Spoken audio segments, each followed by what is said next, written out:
Welcome to brain ಗುರು. ಮೊದಲನೆಯ ಪ್ರಶ್ನೆ, ಯಾವ ನಗರವನ್ನು ಭಾರತದ ಎಲೆಕ್ಟ್ರಾನಿಕ್ ಸಿಟಿ ಎಂದು ಕರೆಯಲಾಗುತ್ತದೆ? A Mysuru, B Mumbai, C Bengaluru, D Kolkata.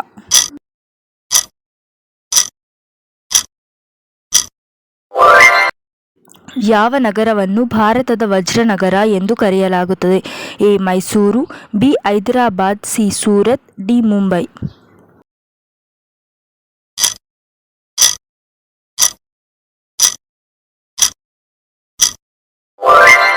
ಭಾರತದ ಮೊದಲ ಮಹಿಳಾ IAS ಅಧಿಕಾರಿ ಯಾರು?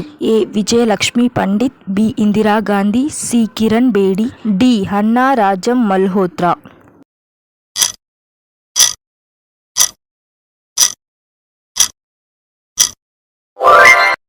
ಪಂಚತಂತ್ರ ಪುಸ್ತಕದ ಲೇಖಕರು ಯಾರು?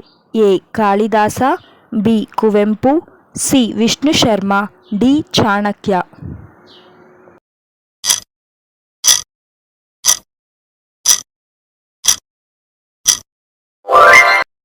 ಡಿಸ್ಪುರ ಯಾವ ರಾಜ್ಯದ ರಾಜಧಾನಿಯಾಗಿದೆ?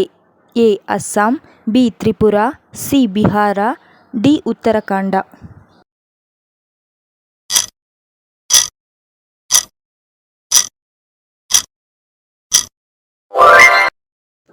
ಭಾರತದ ಗವರ್ನರ್ ಆಗಲು ಕನಿಷ್ಠ ವಯಸ್ಸಿನ ಮಿತಿ ಎಷ್ಟು? A 30, B 35, C 25, D 50.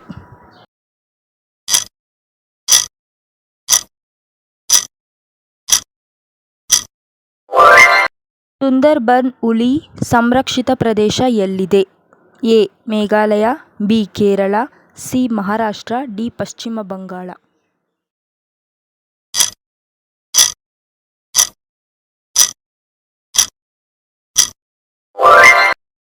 ಕೆಳಗಿನ ಯಾವ ರಾಜ್ಯವು 7 ಸಹೋದರಿ ರಾಜ್ಯಗಳ ಭಾಗವಾಗಿಲ್ಲ? A Assam, B Sikkim, C Nagaland, D Arunachal Pradesh. Subscribe ಮಾಡ್ಕೊಳ್ಳಿ.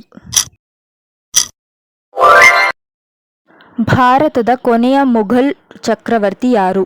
A Akbar, B Shahjahan, C Aurangzeb, D Bahadur Shah 2.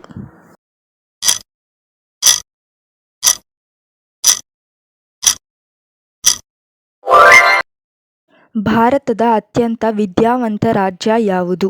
A Karnataka, B Kerala, C Gujarat, D Tamil Nadu.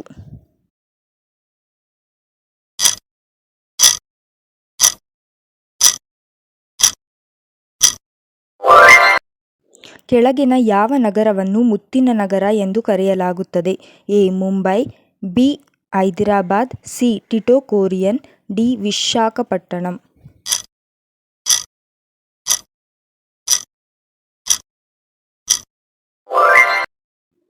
Bharat ಮತ್ತು ಶ್ರೀಲಂಕಾ ನಡುವಿನ ಗಲ್ಫ್ ಅನ್ನು ಹೆಸರಿಸಿ.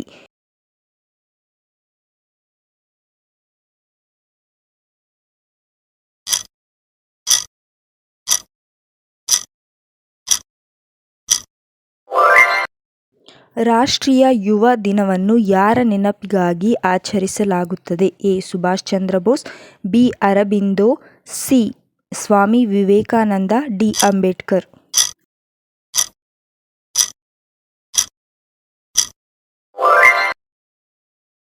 ಈ ಪ್ರಶ್ನೆಗೆ ನಿಮ್ಮ ಉತ್ತರವನ್ನು ಕಮೆಂಟ್ ಮೂಲಕ ತಿಳಿಸಿ. ಮತ್ತೆ ಸಬ್ಸ್ಕ್ರೈಬ್ ಮಾಡ್ಕೊಳೋದನ್ನ ಮರ್ತೋಗ್ಬೇಡಿ.